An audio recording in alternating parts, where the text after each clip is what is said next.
President Joe Biden will make a landmark trip to Israel in an ironclad show of U.S. support. A wartime trip will pose security risks and U.S. is seen as a less potential peace broker. However, Washington's angry Arab allies are pointing to U.S. failure to actively engage. Analysts say that the war is tilting the global balance of power in favor of Russia and China. Here's a look at Israel-Hamas military balance and the key questions surrounding Biden's visit. Biden will hold talks with Prime Minister Benjamin Netanyahu and make clear Tel Aviv has the right to defend itself. The visit will also seek to avert a regional conflagration with Hamas backer Iran, which warned of possible preemptive action against Israel in the coming hours. Repeated fire in recent days along Israel's northern border with Lebanon has claimed lives on both sides and compounded fears of a regional spillover of the war. Biden's visit also comes amid frantic diplomatic efforts to ease the deepening humanitarian crisis in Gaza after waves of Israeli retaliatory airstrikes. Now, the timing of the U.S. president's visit is highly sensitive. Israel is gearing up for a ground invasion of Gaza and pummeling it with air and artillery strikes. And then there are security risks. U.S. Secretary of State Antony Blinken was taken to a bunker after air raid sirens went off as he visited Netanyahu in Jerusalem on Monday. After Israel, Biden will also travel to Jordan, where he will meet King Abdullah II, Palestinian leader Mahmoud Abbas, and Egyptian President Abdel Fattah al-Sisi. I was informed. Biden's response is being closely watched at home ahead of next year's U.S. election, where Republicans accuse the Democrat president of being soft on Iran. After energetic diplomatic efforts in the past came to naught, analysts say that Washington will also be wary of investing in any peace drive as the presidential polls approach. Arab leaders say that the region is paying a price because Biden did not make Israel-Palestine talks a priority.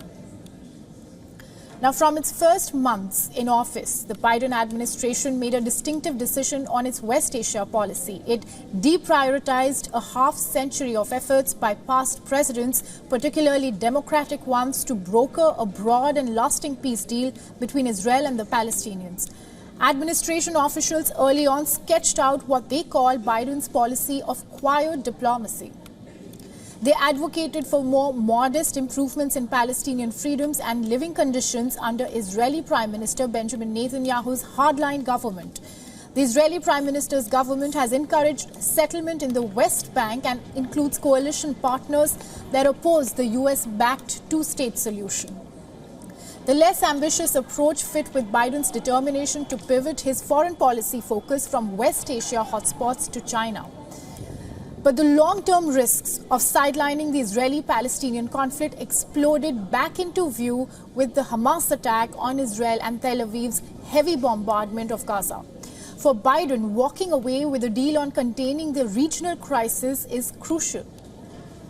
Now, the war is also proving a boon for America's main geopolitical rivals. China, Russia and Iran have long sought to undermine the US-backed international system and are now taking advantage of America's distraction. Pointing at the mounting Palestinian deaths, Moscow revels in what it calls the hypocrisy of the Western governments. China, too, has embraced the Palestinian cause in a way that it had not done in decades. Its once cordial ties with Israel are reportedly in tatters.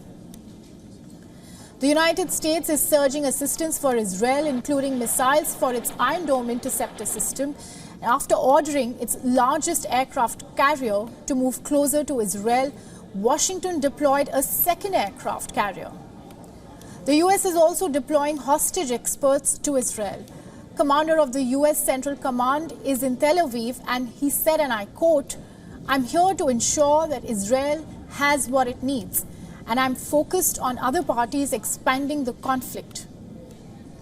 For Hamas, it is a hugely asymmetrical struggle. There is a moment when Hamas will need to find a way out, including for the sake of its own population, who will pay the highest price. Israel has one of the best resourced militaries in the world, hugely supported by Washington. Hamas and other Palestinian groups in the Gaza Strip have a variety of homemade or smuggled rockets at their disposal to use against Israel. Hezbollah's expansive Iranian-supplied arsenal of rockets, drones and missiles pose a bigger threat. Hezbollah can rain fire on targets throughout Israel, including with far more advanced and hard-hitting weaponry than what Hamas has been able to muster.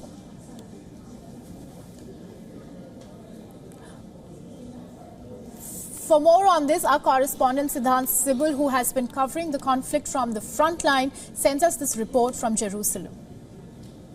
I'm here in Jerusalem and tensions remain high in Israel. Now, situation on the ground is quite fluid. We have seen movement of the tanks towards the southern part of the country, towards Gaza border. But the Americans are hoping on diplomacy. There have been a visit of the U.S. Secretary of the State, and now the U.S. President Joe Biden is traveling to Israel in a show of solidarity. But Prime Minister Netanyahu faces a lot of problems if he does not take strong action against Hamas in Gaza. We know the hostages are still in the custody of Hamas, and few visuals were also released by Hamas. So that, of course, increases the worry for the Israeli government, for Prime Minister Netanyahu, at a time when we know that Israel is facing its worst crisis, the terror attack by Hamas. With video journalist Sanjeet Siddhant Sibal for WION in Jerusalem.